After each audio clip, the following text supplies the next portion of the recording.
Hey guys, so we're talking about that idea of abundance. We all should have a mindset of abundance, but where you believe your abundance comes from matters ultimately. If you think you're just abundant on your own, well, that's a cool, cute little belief that isn't rooted or based on anything. But if you know that you're abundant because you know who made you and you have a relationship with him who made you, and you have a relationship with the one who he sent to save you. You have a relationship with the one who he sent to comfort you. Well, then you do walk in abundance.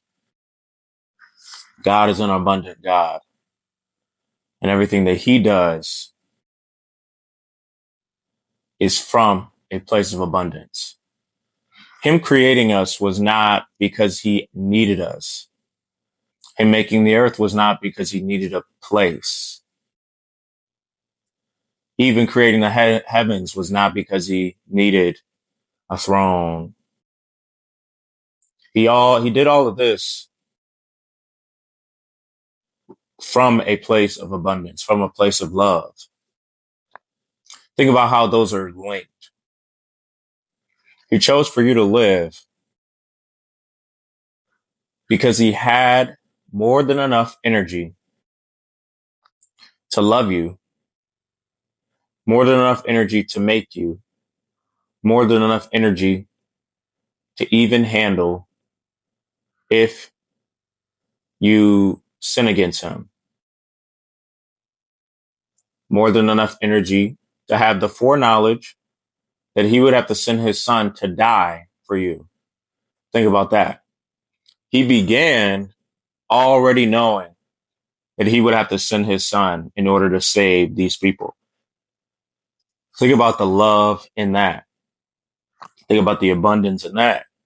And think about if you think about the fact that, like, if you connect with a God that's like that, with a God that doesn't have to make you, doesn't have to call you, doesn't have to choose you, but he chose you, but he made you and he called you. He doesn't have any need of you, but for your good, he chooses to woo you towards him.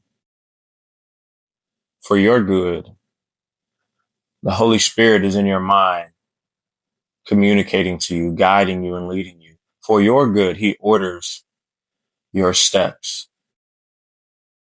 And ultimately, it is for his glory. But since he made you, he desires good for you. I wonder if God takes responsibility for your good. I think that he, in every way,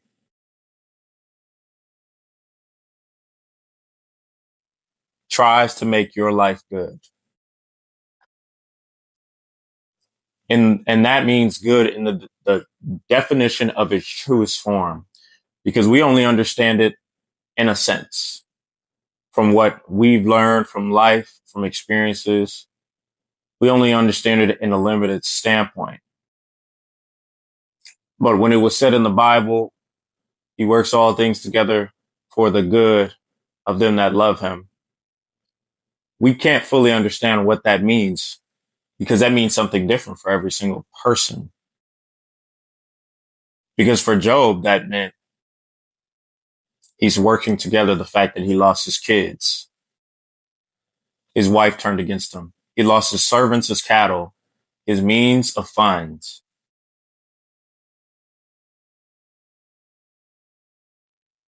He felt alone.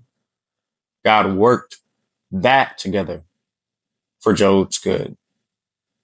I was listening to someone preach, and they were talking about how God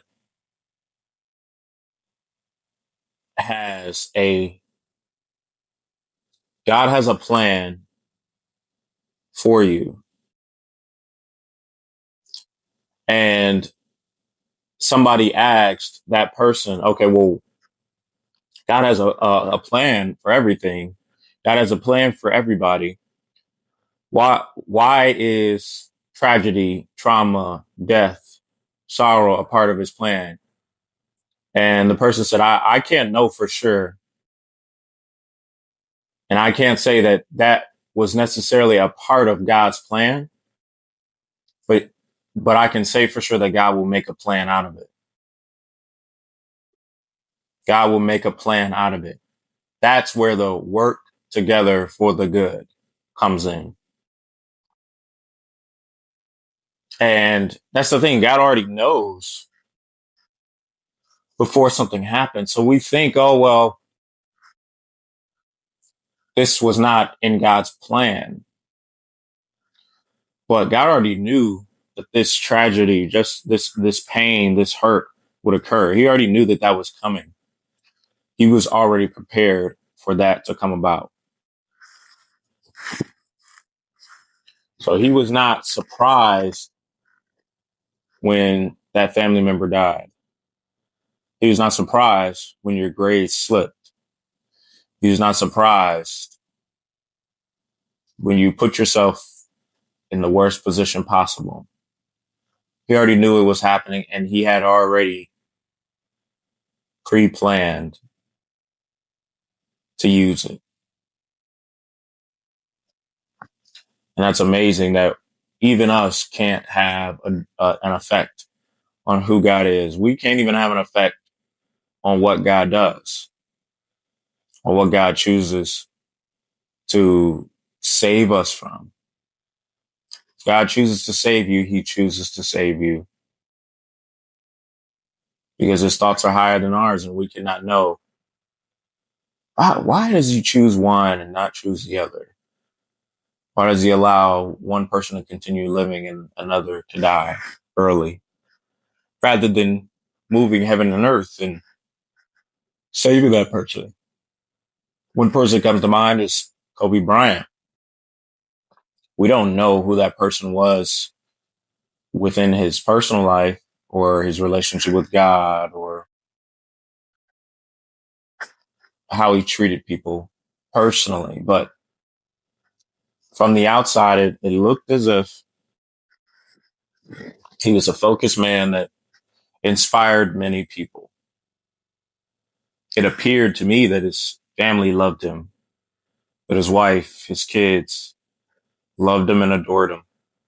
It appeared to me that the people around him loved him and adored him.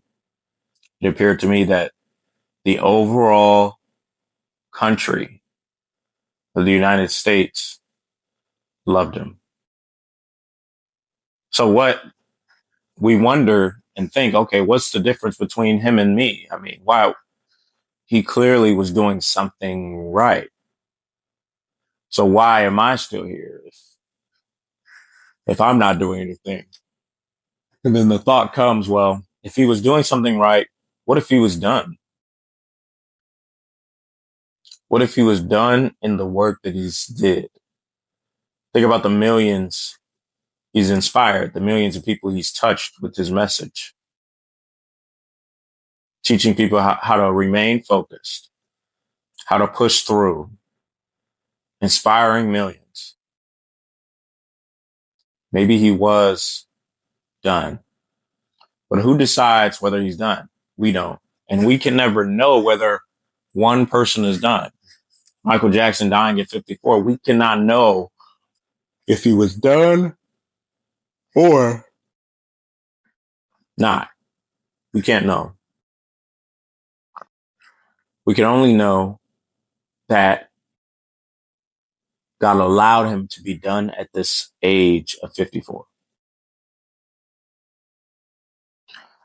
I wonder how many stories in the Bible are there of people dying before their time. And it isn't stated much in the sorrow of the ones close to that one that died. that he died before his time. I haven't uncovered that in the Bible. That's something to look into. But I wonder how many times have people died before their time and they said that, oh, it was before his time. Or was there something different mentioned that God took him when he was ready or he was done?